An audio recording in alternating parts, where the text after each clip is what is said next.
Seja bem-vindo, alma querida. Hoje convido você a fechar os olhos e permitir que sua mente descanse enquanto caminhamos juntos por uma história sagrada, até os campos silenciosos do princípio, onde os primeiros filhos de Adão e Eva aprenderam a viver sob um céu que já não era o do Éden.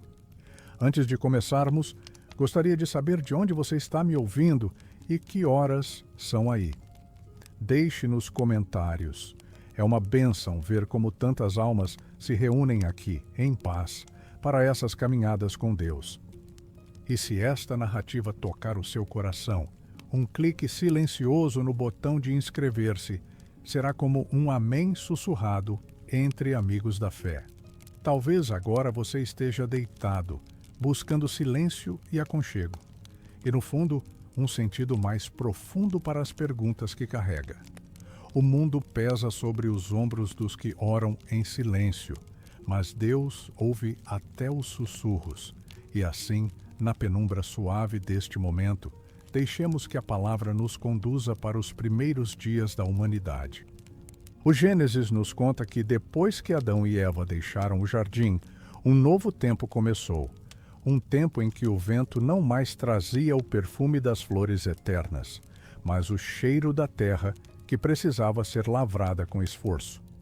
O som das águas que um dia regavam o Éden deu lugar ao farfalhar de folhas secas, ao eco dos próprios passos sobre o chão nu. Era um mundo novo, ainda recente, mas já marcado pela saudade de algo que se perdeu. Foi nesse cenário que vieram os primeiros filhos, Caim, o mais velho, e Abel, o caçula. Dois irmãos que, embora feitos da mesma carne e criados sob o mesmo teto, carregavam no coração olhares diferentes sobre Deus, sobre a vida, sobre si mesmos. Caim escolheu a terra como sua companheira. Suas mãos conheciam o peso da enxada e o cheiro do solo úmido. Era o lavrador, aquele que, dia após dia, arrancava da terra o sustento e a esperança. Abel, por sua vez, escolheu o rebanho. Sua vida era feita do som dos sinos pendendo no pescoço das ovelhas, da lã macia sob os dedos, do passo lento que seguia o ritmo dos animais e da natureza. Ambos viviam a simplicidade da primeira família humana, mas já traziam consigo as sementes do que um dia chamaremos de amor, inveja, gratidão e ressentimento. E logo, no caminho desses irmãos, surgiria algo que atravessaria toda a história. A compreensão de que, para Deus, o valor de uma oferta não está no que se vê, mas naquilo que, em silêncio, se entrega no coração. Talvez você agora sinta-se como eles, tentando oferecer o melhor de si, mas carregando dúvidas, cansaço ou uma oração que parece não ser ouvida. Não se apresse, permaneça comigo. Vamos seguir juntos e, pouco a pouco, à luz suave desta história, perceberemos que o primeiro conflito humano fala até hoje ao nosso próprio coração. E assim, enquanto o vento da madrugada sopra manso, seguimos para o próximo passo desta caminhada, deixando o jardim para trás e aprendendo a viver num mundo onde a presença de Deus se busca com fé e com cuidado. O jardim ficou para trás e, com ele, a harmonia que unia céu e terra. As manhãs já não eram banhadas pela mesma luz dourada que, no Éden, parecia tocar o rosto com carinho. Agora, o sol se erguia sobre um mundo em que cada dia pedia esforço, suor e resistência. A voz de Deus, antes tão próxima, parecia mais distante, como se ecoasse de um horizonte longínquo. Ainda assim, havia instantes em que a brisa suave trazia uma memória de comunhão, como se a alma ainda soubesse reconhecer o toque do Criador. A terra fora abençoada no princípio, mas depois da queda, ela passou a exigir das mãos humanas mais do que simples cuidado. Pedia luta. A erva daninha surgia com a mesma força que o trigo, e a fome estava sempre à espreita, como sombra de um tempo em que tudo fora dado sem esforço. O coração humano, por sua vez, carregava uma nova sensação, a saudade de um lugar que já não se podia ver, mas que de alguma forma ainda ardia como promessa não esquecida. Adão e Eva, agora mais velhos, viviam com o peso da memória e a esperança silenciosa de que seus filhos pudessem caminhar mais perto de Deus do que eles mesmos haviam conseguido. Mas até para os filhos, a vida fora do jardim não era simples. O mundo era vasto, e nele o homem experimentava tanto a beleza das manhãs quanto a aspereza das noites. As estrelas, que no Éden brilhavam como coroas de glória, agora se tornavam companheiras solitárias para quem velava junto ao campo ou cuidava do rebanho. Foi nesse cenário que Caim e Abel aprenderam a viver. O primeiro conflito registrado na história humana começaria a se desenhar não com espadas ou muros, mas no terreno silencioso e profundo do coração. Porque fora do Éden, não bastava sobreviver, era preciso aprender a lidar com o que crescia por dentro, tanto quanto com o que brotava da terra. O jardim ficara para trás, e com ele a certeza de que Deus estava ali, visível, caminhando lado a lado. Agora, cada homem e cada mulher precisava buscá-lo pela fé, guiando-se pela memória de sua voz e pela confiança de que, mesmo invisível, ele ainda estava presente. E era nesse mundo de distâncias e saudades que as sementes de uma história marcante começavam a germinar. Sementes que carregavam em si tanto a promessa de vida quanto a sombra do conflito. Assim seguimos, deixando que o eco do Éden se apague aos poucos, para que possamos ouvir o som da terra sendo lavrada pelas mãos de Caim. O próximo passo da nossa jornada nos leva a conhecê-lo de perto, o lavrador que fazia do solo sua esperança e sua luta. Caim nasceu primeiro. Seu nome carregava peso e expectativa, como se, ao vir ao mundo, pudesse inaugurar um novo tempo para aquela família que aprendera a viver longe do Éden. Desde cedo, seus pés conheceram o solo áspero e suas mãos se acostumaram ao cabo da enxada. Era o lavrador, aquele que domava a terra com força e persistência, arrancando dela o alimento necessário para sobreviver. A cada amanhecer, antes que o sol rompesse o horizonte, Caim caminhava para o campo. O ar frio da madrugada lhe tocava o rosto e o canto distante de algum pássaro era a única música que acompanhava o som cadenciado do seu trabalho. Havia beleza em cultivar, mas também havia dureza. A terra, sob o peso da maldição, não entregava facilmente seu fruto. Era preciso insistir. Era preciso lutar contra espinhos, contra a secura, contra a fadiga que se instalava no corpo e, às vezes, no coração. Caim conhecia o sabor da vitória silenciosa, de ver a primeira espiga dourar. Sabia o valor da colheita que alimentava não só sua família, mas o rebanho de seu irmão. Porém, conhecia também o cansaço de ver o trabalho de dias ser arruinado por uma chuva tardia ou pelo vento que arrancava as folhas do solo. No silêncio do campo, talvez Caim tivesse muitos pensamentos que nunca disse em voz alta. Pensamentos sobre Deus, sobre a vida, sobre a dureza de trabalhar uma terra que já não era jardim. Talvez houvesse em seu coração uma mistura de gratidão e de cobrança. Gratidão pelo pão, mas cobrança pela dificuldade que o pão exigia. O trabalho agrícola era mais do que sustento. Era, de certo modo, um reflexo do próprio coração humano. Se a terra precisava ser quebrada para produzir, também o coração precisava ser aberto para que nele crescesse algo digno diante de Deus. Mas, como a terra que resiste à mão do lavrador, o coração pode resistir à voz divina. E assim, dia após dia, Caim crescia na força e na habilidade, mas também aprendia a viver sob a pressão silenciosa de um mundo em que cada conquista era arrancada a custo. Enquanto suas mãos se endureciam, algo dentro dele se moldava. Algo que, em breve, revelaria o verdadeiro terreno de sua alma. Seguimos agora para o irmão mais novo, Abel, cujas mãos não se fechavam sobre a enxada, mas se abriam para guiar o rebanho com ternura e paciência. Abel veio depois, mas seu nome e sua presença pareciam trazer leveza ao lar. Enquanto o irmão mais velho aprendia a linguagem silenciosa da terra, Abel crescia aprendendo a linguagem viva dos animais. O rebanho era sua herança e seu chamado. Suas mãos não conheciam o peso da enxada, mas sabiam acariciar o dorso de uma ovelha cansada, afugentar um predador e conduzir os animais até águas tranquilas. Ao amanhecer, enquanto Caim se perdia entre os sulcos da terra, Abel seguia pelas colinas com o cajado na mão. O som dos sinos nos pescoços das ovelhas misturava-se ao farfalhar da relva sob os cascos. O sol nascia devagar, tingindo o campo com tons dourados, e Abel caminhava, atento a cada movimento, conhecendo cada animal como quem conhece um amigo.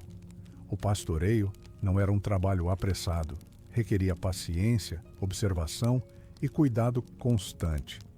Havia ovelhas que se afastavam distraídas com alguma moita verdejante e era preciso trazê-las de volta antes que se perdessem. Havia cordeiros frágeis que precisavam ser carregados nos braços. Havia noites frias, quando Abel permanecia acordado, mantendo o fogo aceso para afugentar as feras e aquecer os pequenos. Nesse ofício havia algo de profundamente espiritual. Cuidar do rebanho lembrava, de alguma forma, o cuidado de Deus pelo homem, guiando, protegendo, alimentando, mesmo quando a criatura não entendia a extensão desse amor. Abel, talvez sem saber, estava se moldando segundo essa imagem divina. Um coração atento, sensível, pronto para dar o melhor sem esperar nada em troca. Enquanto Caim lidava com a resistência da terra, Abel lidava com a fragilidade da vida. O irmão mais velho vencia pela força, o mais novo, pela paciência. Ambos, de seu jeito, serviam e trabalhavam. Mas havia algo na alma de Abel que parecia mais aberto, mais disposto a oferecer não só o que tinha, mas também o que sentia. Essa diferença, invisível aos olhos humanos, se tornaria evidente diante de Deus, porque chegaria o dia em que ambos viriam ao altar, trazendo frutos do seu trabalho. E nesse altar, as ofertas se tornariam espelhos do coração de cada um. E assim, deixamos Abel cuidando de seu rebanho ao entardecer, para nos aproximarmos do momento em que a primeira oferta da história será apresentada diante do Criador. Chegou o tempo da colheita e da contagem do rebanho. O ar estava impregnado do cheiro de frutos maduros e do calor que subia da terra. Era costume, aprendido dos próprios pais, separar uma parte do que se recebia para apresentar ao Senhor, como sinal de gratidão. Não era apenas um gesto externo, era um diálogo silencioso entre o coração humano e o Criador, que, desde o princípio, havia dado todas as coisas. Caim, com seus braços fortes e mãos calejadas, trouxe do campo o fruto da sua lavoura. Talvez tivesse escolhido os mais vistosos aos olhos, organizando-os sobre o altar improvisado, com o cuidado de quem conhece o valor visível daquilo que oferece. Ao lado dele, Abel trazia de seu rebanho o primogênito de suas ovelhas, gordo e saudável, acompanhado da gordura mais excelente. Era o melhor que tinha, separado com antecipação, não por obrigação, mas porque, para ele, Deus merecia o que havia de mais puro. O altar se encheu de 2 tipos de oferta: frutos da terra e vida do rebanho. Mas diante de Deus não eram apenas produtos que estavam ali, eram reflexos do íntimo de cada ofertante. A terra de Caim podia ter produzido muito, mas seu coração, talvez, oferecia sem abrir-se por completo. Abel, por sua vez, não trazia apenas um cordeiro, trazia a confiança de que Deus via sua entrega e seu amor, mais do que o valor material do que estava diante do altar. O fogo, invisível aos olhos humanos, acendeu-se no olhar divino sobre Abel e sua oferta. Houve aceitação, houve prazer na entrega daquele coração simples e aberto. E, ao mesmo tempo, o silêncio de Deus diante de Caim começou a pesar como nuvem que se forma no horizonte e anuncia tempestade. Naquele instante, a história não era apenas sobre dois irmãos, mas sobre toda a humanidade, porque desde o princípio, Deus olhava primeiro para o coração e só depois para a oferta. Não era a quantidade, não era a aparência, era a verdade contida no gesto. Esse momento, marcado pela luz da aprovação e pela sombra da rejeição, plantou em Caim uma inquietação que ainda estava silenciosa, mas que logo começaria a se agitar como o vento antes da tempestade. E assim, ao lado do altar, dois homens se erguiam, um em paz com Deus, o outro em silêncio com seu próprio coração. Agora, o que importa não é o altar em si, mas o olhar de Deus que atravessa tudo para alcançar o centro da alma. E é para esse olhar que iremos nos voltar no próximo passo da nossa jornada. O altar estava diante deles, e a fumaça das ofertas subia lenta, espalhando no ar o aroma distinto de terra e de sacrifício. Mas, acima de tudo, havia o olhar de Deus, um olhar que não se deixava seduzir pelo que era visível, mas que atravessava camadas até encontrar a verdade escondida no íntimo. Esse olhar não se detém na beleza externa da oferta, mas na intenção que a gerou. Sobre Abel e sua entrega, o olhar divino pousou como luz de aurora, silenciosa e plena. Não havia ostentação, apenas sinceridade. Era como se, na sua escolha de oferecer o melhor, Abel tivesse aberto não apenas a mão, mas todo o coração. E Deus, que sonda profundezas, onde nenhuma palavra chega, recebeu aquela oferta como quem recebe um perfume agradável. Sobre Caim, porém, o olhar não encontrou o mesmo terreno fértil. A oferta estava lá, mas a entrega parecia incompleta. Talvez houvesse no seu coração um cálculo silencioso, um resquício de autopreservação, como quem dá sem se dar totalmente. E diante disso, o olhar de Deus não se inflamou em aprovação. Não houve voz alta, não houve condenação imediata. Apenas o peso do silêncio, um silêncio que fala mais do que 1000 palavras. Esse contraste não era para humilhar, mas para ensinar. Porque desde o princípio, o Senhor mostrava que seu agrado não estava preso à forma da oferta, mas à verdade do coração. Abel, com seu coração aberto, experimentava a paz de ser aceito. Caim, com seu coração dividido, sentia nascer dentro de si uma inquietação que começava a escurecer o horizonte da alma. E assim, o campo que antes unia dois irmãos, agora se tornava palco de sentimentos opostos, gratidão e paz de um lado, frustração e incômodo do outro. Era o início de uma mudança silenciosa, como uma raiz amarga que começa pequena, mas que, se não for tratada, rompe o solo e endurece a terra ao redor. O olhar de Deus permanece o mesmo até hoje, um olhar que atravessa gestos e palavras para alcançar o que ninguém mais vê. E foi sob esse olhar que Caim sentiu, pela primeira vez, o peso de não ser plenamente aceito. O que viria depois nasceria desse instante, desse encontro entre a verdade divina e a resistência humana. No próximo passo dessa jornada, a quietude será quebrada por um som quase imperceptível, o sussurro do ressentimento, que começa suave, mas se torna capaz de mudar destinos. O campo, que antes parecia apenas um espaço de trabalho e sustento, agora guardava outro som. Não era o canto dos pássaros, nem o roçar do vento nas espigas. Era algo que vinha de dentro, um murmúrio silencioso que começava a ganhar força no coração de Caim. O ressentimento não chega como tempestade, vem como brisa que parece inofensiva, mas que, pouco a pouco, muda a direção do ar. No início, talvez fosse apenas uma pergunta: Por que não a minha oferta? Mas, como sementes lançadas em solo fértil para o mal, essas perguntas começaram a criar raízes. A lembrança do olhar de Deus sobre Abel, a percepção da aceitação do irmão, o contraste com o próprio silêncio recebido, tudo isso se transformava em um peso crescente.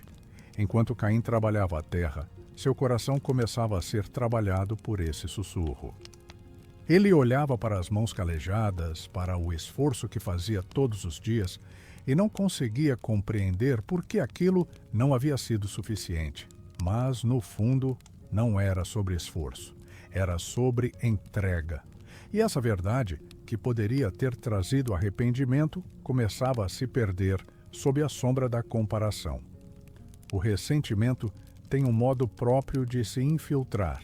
Ele pega a dor de não ser reconhecido e a mistura com a visão distorcida do que o outro tem. Assim, Caim passou a olhar para Abel não mais como irmão, mas como medida de sua própria insuficiência. O sorriso do mais novo, sua paz depois da oferta, tornavam-se, para Caim, lembretes constantes da diferença que Deus havia feito entre eles. E o campo, tão vasto, parecia agora pequeno demais para abrigar os dois corações. O trabalho já não era apenas sobre plantar e colher, era sobre carregar, dia após dia, uma amargura que crescia como erva daninha, sufocando tudo o que pudesse florescer. O sussurro do ressentimento não grita, não exige atenção imediata. Ele espera, paciente, até que a alma esteja saturada o bastante para ouvir apenas a sua voz. E Caim, dia após dia, começava a escutar mais esse murmúrio interno do que a lembrança do olhar de Deus. Mas o Senhor, que não abandona seus filhos ao próprio engano, não permitiria que esse sussurro passasse despercebido. No próximo passo dessa história, a voz divina se levantará como advertência, não para condenar, mas para chamar de volta um coração que estava prestes a se perder. O ressentimento crescia em silêncio, mas Deus via. O Criador, que conhecia cada curva da terra e cada pulsar do coração, não ficou indiferente ao que se formava dentro de Caim. E então, a voz que moldara o mundo e chamara os homens pelo nome, se inclinou para falar ao primogênito. Por que andas irado? E por que caiu o teu semblante? A pergunta não era para obter informação, mas para fazer Caim olhar para dentro de si. O tom não trazia acusação imediata, mas um chamado à reflexão, um convite para interromper o curso que, se mantido, o levaria a um lugar de onde não haveria volta. Deus continuou: se procederes bem, não é certo que serás aceito? Mas, se não procederes bem, o pecado jaz à porta, e sobre ti será o seu desejo, mas cumpre a ti dominá-lo. Essa imagem do pecado à porta era como uma advertência viva. Não se tratava de uma força distante, mas de algo próximo, quase entrando, aguardando apenas a permissão para atravessar o limiar. O Senhor não falava de um inimigo que atacaria de longe, mas de um mal que espreitava no limite do coração, pronto para tomar espaço caso Caim lhe abrisse passagem. Ainda havia tempo de recuar. Ainda havia oportunidade para escolher outro caminho. Era como se Deus colocasse diante dele dois campos, um onde florescia a aceitação e outro onde se espalhava a morte, e a decisão cabia ao próprio Caim. Mas a advertência divina exigia mais do que ouvir. Pedia resposta, arrependimento, mudança. E o coração de Caim, já tomado pela sombra, não se deixou mover. O convite para dominar o pecado se perdeu no eco do orgulho ferido. Essa cena revela uma das faces mais profundas da misericórdia. Mesmo diante da ira e da frustração, Deus fala, aconselha, oferece saída. Mas a escolha continua sendo humana. E Caim, com o rosto ainda pesado e a mente tomada por comparações, deixaria o pecado bater mais uma vez à porta, até que ela se abrisse. No próximo passo dessa jornada, veremos o que acontece quando a voz de Deus é ignorada e como o silêncio humano pode se tornar o prelúdio da tragédia. A advertência ecoava no ar, mas Caim não a acolheu. Ele a ouviu com os ouvidos, mas não com o coração. As palavras de Deus, que poderiam ter sido como água viva para um solo ressecado, foram deixadas à beira do caminho, sem penetrarem no terreno da alma. A ira e o ressentimento já haviam encontrado morada em seu interior.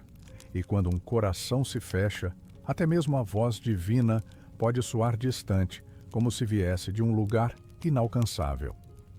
O chamado ao arrependimento se dilui no orgulho ferido, e o convite à mudança é abafado pelo som insistente da própria amargura. Caim continuava a trabalhar seus campos, mas o trabalho já não era apenas com a terra, era com as justificativas que alimentava dentro de si.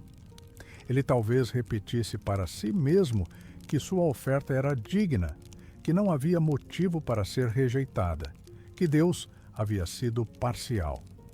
Essas palavras internas, ainda que silenciosas, moldavam suas ações futuras. Ignorar a voz de Deus não acontece apenas quando se vira as costas para um mandamento claro. Acontece, sobretudo, quando se insiste em cultivar aquilo que ele pediu para abandonar. E assim, o coração de Caim, ao invés de se render, se armava. A advertência que poderia ter sido um limite se transformou para ele em mais um motivo para sustentar sua raiva. O campo, o altar, o trabalho diário, tudo permanecia igual por fora, mas por dentro algo havia mudado de forma irreversível. A ira já não era apenas um visitante, tornara-se moradora. E quando a voz de Deus é ignorada, o silêncio humano se enche de perigos. O Criador não mais falou naquele momento. Era como se o céu aguardasse, permitindo que a liberdade de Caim seguisse seu curso, mesmo sabendo para onde aquele caminho levava. E Caim, agora entregue a si mesmo, começou a planejar não mais com a razão, mas com a emoção ferida. O que viria a seguir não seria obra do acaso, mas o fruto maduro de uma decisão que começou no íntimo, e esse fruto seria colhido em um campo aberto, sob um céu que guardaria, em silêncio, a primeira tragédia entre irmãos. Era um dia como tantos outros, ao menos para quem olhasse de fora. O sol subia lentamente, banhando a terra com uma luz quente, e o campo se estendia em silêncio, sem testemunhas humanas, além dos dois irmãos. Mas, dentro de Caim, aquele campo já havia se tornado muito mais do que um lugar de trabalho. Era o espaço onde seu ressentimento encontraria desfecho. Chamou Abel para ir com ele. Não há registro de palavras longas, talvez apenas um convite breve, quase natural, como se quisesse conversar ou mostrar algo. Abel, com a simplicidade de quem não carregava suspeita, seguiu. As colinas se erguiam suaves ao redor, o vento passava manso, e o som dos passos sobre o solo seco era a única música daquela caminhada. No entanto, o campo aberto escondia um peso invisível. Ali não havia a presença dos pais, não havia o altar, não havia distrações, era apenas espaço e silêncio, cenário perfeito para que o que se formara no coração de Caim chegasse ao seu ato final. O golpe não foi apenas físico. Antes de atingir o corpo, já havia atingido o vínculo, já havia matado o laço que os unia como irmãos. Foi no campo, longe de todos, que o primeiro sangue humano foi derramado. Sangue inocente, sem defesa, sangue que manchou a terra recém-formada do mundo. O vento que antes soprava leve pareceu parar. O campo, que tantas vezes havia sido espaço de vida, agora se tornava lugar de morte.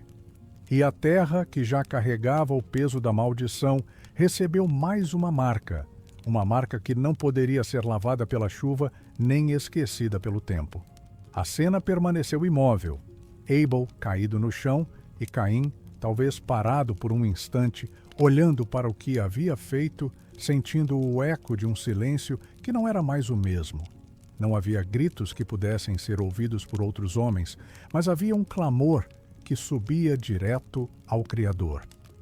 E esse clamor, como saberemos no próximo passo desta história, não ficaria sem resposta. O sangue de Abel falaria, não com palavras, mas com uma voz que Deus escuta até quando o mundo permanece mudo. O corpo de Abel permanecia imóvel no campo, mas sua vida não havia se apagado no silêncio absoluto. Havia um som que os ouvidos humanos não podiam captar, mas que ressoava claramente no trono do Criador. O sangue derramado não ficou mudo. Ele clamava. Não era um clamor de vingança como os homens o conhecem, mas um apelo pela justiça divina, uma declaração de que a terra havia recebido algo que nunca deveria ter tocado seu pó. A vida de um justo ceifada pela mão de um irmão.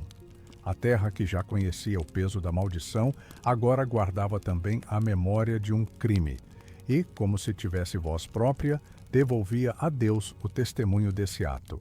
O sangue é vida e a vida pertence a Deus. Por isso, quando ela é tirada injustamente, o próprio Criador se inclina para ouvir o que foi derramado.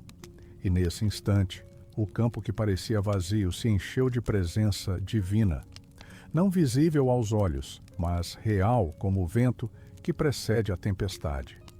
O clamor do sangue de Abel atravessava o céu, cortava o silêncio e chegava puro ao ouvido de Deus. Não havia como ignorar. O Senhor, que é justo, que conhece os segredos dos corações, se levantou para falar. Era hora de confrontar Caim, não apenas pelo ato, mas pelo caminho que o havia levado até ali. O sangue que fala não deixa o culpado em paz, assim como não deixa o justo esquecido. Ele é a lembrança permanente de que a vida é sagrada e de que nenhuma injustiça passa despercebida ao olhar divino. E assim, naquele campo, Deus se aproximou para fazer a primeira pergunta que ecoaria pela história como um chamado não só a Caim, mas a toda a humanidade. Essa pergunta não buscava informação, mas responsabilidade. E no próximo passo desta narrativa, ouviremos a voz do Criador confrontando o irmão que se tornara assassino. O silêncio pesado do campo foi quebrado não por vento, nem por passos, mas pela voz que um dia ordenara a luz que existisse.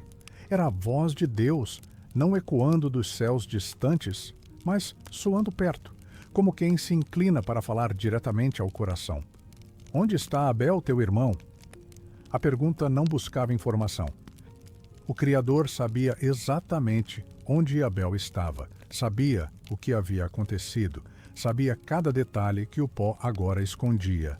Mas essa era uma pergunta de confrontação, um convite à confissão, uma porta aberta para que Caim pudesse entrar com arrependimento. No instante em que a pergunta foi feita, o campo inteiro pareceu suspenso no tempo. As colinas permaneceram imóveis, as folhas não se agitaram e nem mesmo o som de um pássaro ousou interromper aquele momento. Caim, no entanto, não viu ali uma oportunidade de restaurar o que havia quebrado, viu apenas uma acusação da qual queria escapar. O onde está de Deus não é apenas geográfico, é espiritual. É como se o Senhor perguntasse também: onde está o seu amor por Ele? Onde está o seu cuidado? Onde está a sua responsabilidade? Porque a vida humana, desde o princípio, foi criada para existir em comunhão e não para ser ceifada pelo egoísmo e pela ira. Aquela pergunta continua ecoando pela história, alcançando gerações. Ela atravessa séculos para tocar cada um que tenta se esconder atrás de justificativas quando confrontado com o mal que fez ou permitiu. O onde está de Deus é o chamado à responsabilidade, à consciência, à verdade. Mas Caim, endurecido pelo próprio caminho, responderia de uma forma que revelaria não apenas o crime, mas também a frieza de um coração que se recusava a mudar. A pergunta divina pairava no ar, Onde está Abel, teu irmão? Era uma oportunidade para que Caim se rendesse à verdade, para que suas palavras fossem o primeiro passo rumo ao arrependimento. Mas, em vez disso, ele escolheu o caminho do distanciamento. Não sei, sou eu guardador do meu irmão. Essas palavras, curtas e secas, carregavam mais do que negação. Eram a tentativa de negar não apenas o ato, mas a própria obrigação que cada ser humano tem para com o outro. Era como levantar um muro entre si e a responsabilidade. Um muro feito de frieza e orgulho. Naquele momento, a distância entre Caim e Deus não era apenas espiritual, mas também moral. Ele não reconhecia que a vida de Abel tinha sido confiada ao seu cuidado como irmão. E ao negar essa responsabilidade, Caim rejeitava também o reflexo do próprio Deus, que é o guardador supremo de todos. Essa resposta atravessa o tempo porque ecoa de diferentes formas em cada geração. Quando o sofrimento do próximo é ignorado, quando o clamor de alguém é silenciado pela indiferença, as palavras de Caim se repetem. Sou eu guardador do meu irmão? E diante de Deus, essa pergunta não é defesa, é confissão involuntária de dureza de coração. O silêncio que seguiu a resposta não foi vazio. Era o momento em que o Criador, com justiça e clareza, preparava a sentença que mostraria a gravidade do que havia acontecido. A vida que Caim tirou não poderia ser devolvida, mas a voz de Deus estabeleceria que, mesmo quando o homem tenta fugir, não pode se esconder da verdade. No próximo capítulo, a sentença divina será pronunciada e a própria terra, que antes deu frutos ao trabalho de Caim, se tornará testemunha e participante desse julgamento. O silêncio que seguiu a resposta de Caim não foi de esquecimento, mas de preparação. Deus, que havia dado oportunidade para a confissão, agora pronunciaria as palavras que marcariam para sempre a vida do primeiro assassino. A voz do sangue de teu irmão clama a mim desde a terra. Essa declaração era o reconhecimento solene de que nada passa despercebido diante do Criador. O crime cometido não se dissolvera no ar, estava gravado no pó, registrado na própria criação. A terra que recebera as mãos de Caim tantas vezes para plantar e colher, agora o acusava silenciosamente. O Senhor prosseguiu: És agora maldito por sobre a terra, que abriu a boca para receber da tua mão o sangue de teu irmão. Quando lavrares o solo, não te dará mais a sua força. Era como se o vínculo entre Caim e o chão que o sustentava tivesse sido rompido. O mesmo solo que um dia lhe respondeu com colheitas, agora se fecharia, tornando-se infértil para ele. Essa sentença ia além do castigo físico. O trabalho, que sempre fora a identidade de Caim, deixaria de lhe trazer segurança e sustento. A terra não seria mais refúgio, mas sinal constante da perda e da rejeição que ele mesmo cultivara. Mas a palavra divina não parou aí. Serás fugitivo e errante pela terra. Essa era a consequência espiritual e social. Viver sem raízes, sem lar, sem descanso. Não apenas a distância de Deus, mas também a distância de qualquer lugar que pudesse ser chamado de casa. A sentença divina mostrava que o pecado não apenas fere o outro, mas destrói o próprio solo em que pisamos. Caim perderia não só o irmão, mas também a terra, a paz e a estabilidade. E, no entanto, mesmo nessa declaração de juízo, havia espaço para algo inesperado, um ato de proteção em meio ao castigo, que seria revelado no desenrolar da história. É nesse ponto que avançamos, para ver como a vida de Caim carregaria não apenas o peso da condenação, mas também a marca de um errante. As palavras de Deus ecoavam em Caim como um peso impossível de sustentar. A terra, que antes lhe respondia com vida, agora se tornaria silenciosa sob suas mãos. Não haveria mais colheita farta, não haveria descanso no campo. O lugar onde ele parasse seria apenas passagem, e cada amanhecer traria a certeza de que não havia lar que pudesse chamá-lo de volta. Ser errante não era apenas caminhar sem destino, era viver sem raízes, sem pertença, sem repouso para a alma. O trabalho de plantar perderia o sentido, pois nada ficaria. O vento não seria mais brisa de alívio, mas lembrança de que o caminho sempre continuaria, e a distância entre ele e qualquer segurança seria infinita. A solidão desse destino não era apenas geográfica, era espiritual. Caim carregaria a ausência não apenas de casa, mas também da comunhão que um dia existira. O rosto de Abel não estaria mais ali e a voz de Deus, embora ainda presente, seria para ele lembrança de um encontro interrompido pela escolha errada. A cada passo, o chão sob seus pés lembraria o que aconteceu. Não havia muro que o escondesse da própria consciência. O peso de ser errante não estava apenas na fuga, mas na certeza de que não havia para onde fugir de si mesmo. E ainda assim, mesmo nesse estado, Caim não estava fora do alcance de Deus. O Criador, que pronunciara o juízo, ainda preservaria a vida daquele que havia tirado a de seu irmão. Porque mesmo quando o pecado produz exílio, a misericórdia divina pode colocar um limite para que o mal não se complete em destruição total.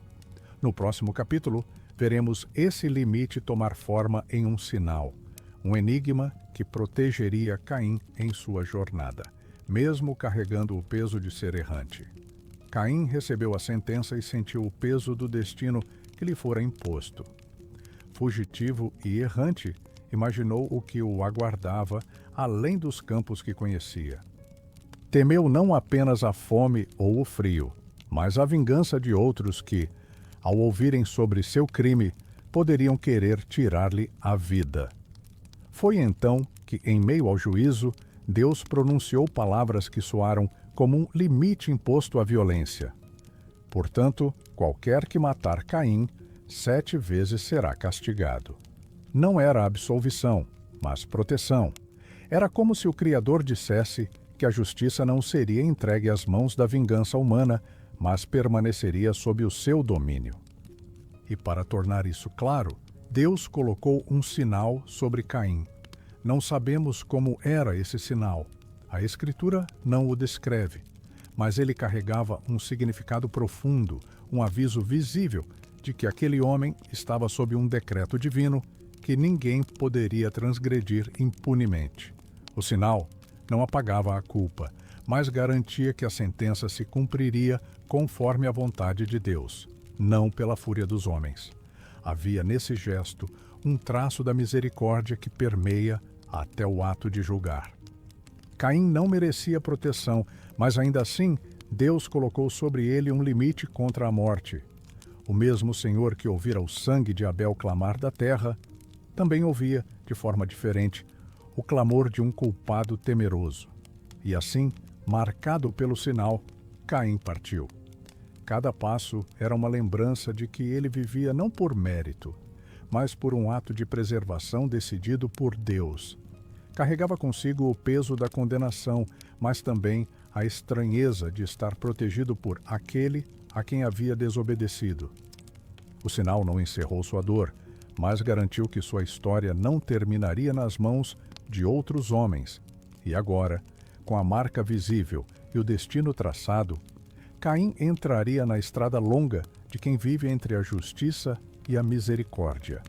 Um caminho que veremos no próximo capítulo. O caminho de Caim seguia agora sob o peso de duas realidades que pareciam opostas, mas que, nas mãos de Deus, caminhavam juntas: justiça e misericórdia.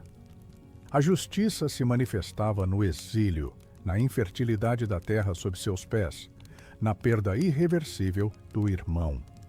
A misericórdia se revelava no sinal de proteção, no fato de que, mesmo culpado, ele viveria, ainda que longe do lar e da comunhão.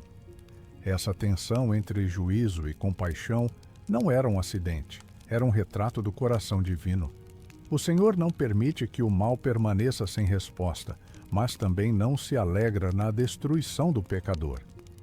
Mesmo quando a consequência é inevitável, ele pode estender um gesto que impeça o fim imediato, criando um espaço para que a pessoa viva com a oportunidade, ainda que remota, de se voltar para ele. Caim caminhava e cada passo era lembrança dessa dualidade. O sol nascia sobre ele, como sobre todos os homens. A chuva ainda caía para molhar o chão sob seus pés. Mas nenhum desses sinais apagava o fato de que sua vida havia sido virada pelo avesso. Era o destino de quem conheceu a proximidade da bênção e escolheu afastar-se dela. No fundo, esse equilíbrio entre justiça e misericórdia atravessa toda a história da humanidade. Somos lembrados de que Deus é justo e que nada escapa ao seu juízo, mas também de que Ele é misericordioso, disposto a preservar mesmo aqueles que erraram gravemente. Em Caim, vemos que essa preservação não anula as consequências, ela as sustenta dentro dos limites que o próprio Deus estabelece. E assim, a narrativa se aproxima de uma revelação mais profunda, porque Abel, mesmo morto, se tornaria símbolo de algo maior, apontando para um futuro em que o sangue inocente falaria de forma definitiva. É para essa imagem que nos voltaremos no próximo capítulo. O corpo de Abel repousava na terra, mas sua história não se apagava com a morte. O autor da carta aos Hebreus diria, muito tempo depois, que por sua fé ele ainda fala, mesmo depois de morto. O sangue de Abel se tornara um testemunho, não apenas contra Caim, mas a favor de uma verdade eterna. O justo pode ser ferido, mas sua vida não é perdida diante de Deus. Abel ofereceu a Deus o melhor que tinha, não por cálculo, mas por amor. Sua oferta não foi aceita por causa do valor material, mas por causa da fé que a acompanhava. E foi exatamente essa fé que o tornou semelhante, de forma antecipada, àquele que viria séculos depois, Cristo. Assim como Abel, Jesus foi inocente diante de toda acusação. Assim como Abel foi rejeitado por aqueles que não compreendiam sua entrega. Assim como Abel, seu sangue foi derramado injustamente. Mas aqui está a diferença. O sangue de Abel clamava por justiça. O sangue de Cristo clama por perdão. A vida e a morte de Abel são como uma sombra projetada no início da história, apontando para o sacrifício perfeito que viria no tempo certo.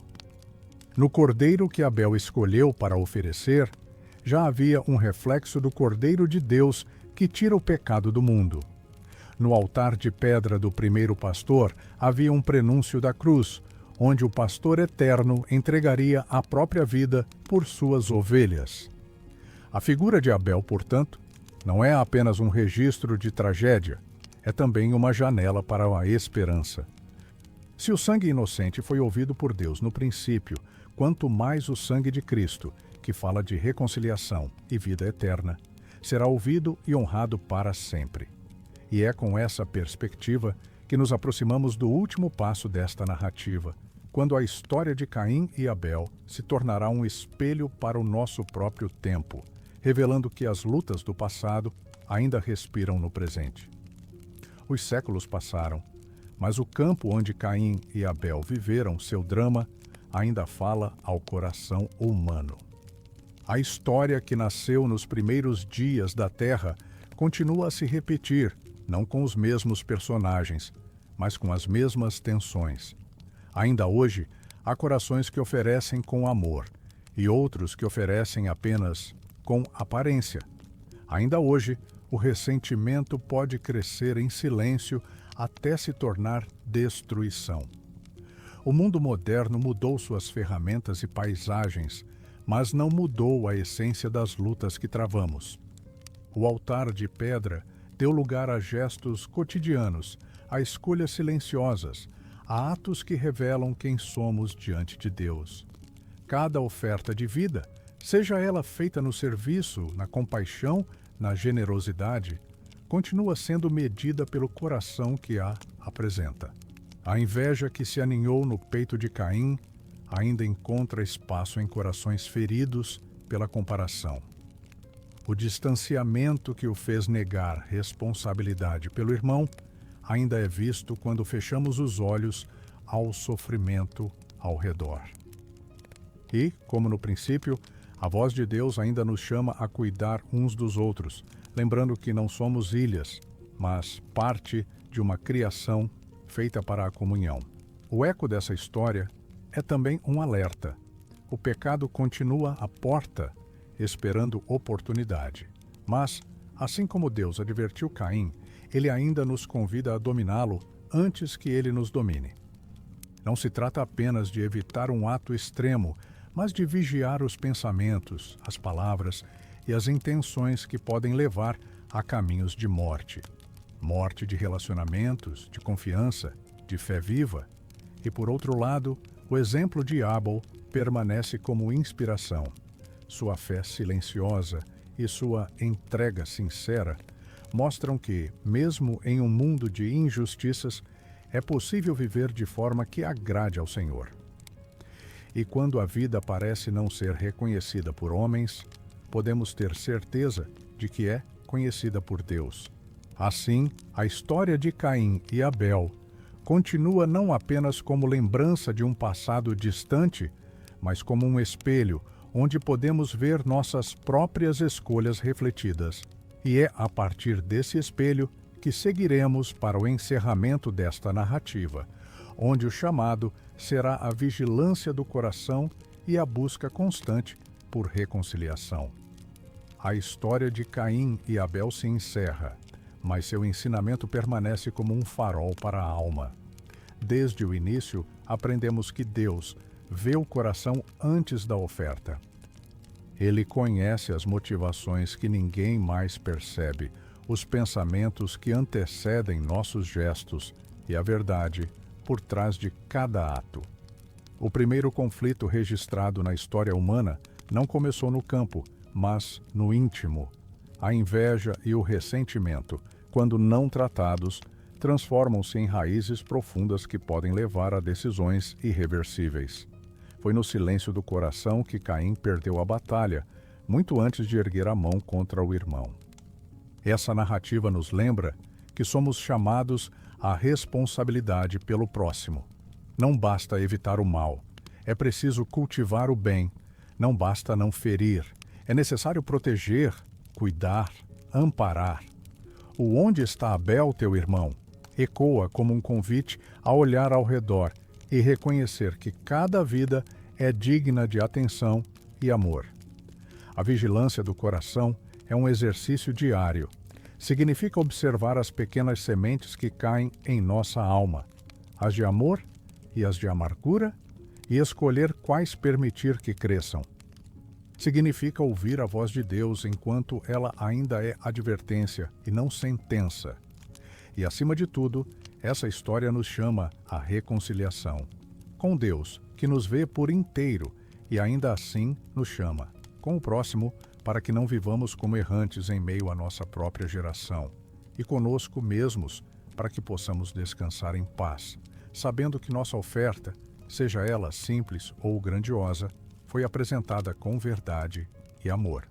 Talvez agora você esteja deitado, com a mente cansada e o coração em busca de descanso. Deixe que essa história seja como um véu que se fecha suavemente sobre o dia, lembrando que Deus continua a sondar e guardar aqueles que o buscam. Se esta jornada pela palavra e pela dor dos tempos antigos, como foi com Caim e Abel, dois irmãos divididos pelo coração, mas eternamente unidos na memória de Deus, tocou seu coração, eu ficarei profundamente grato por um clique silencioso no botão de curtir. E se quiser caminhar outras noites ao lado da fé, inscreva-se. Que o Senhor te guarde. Boa noite.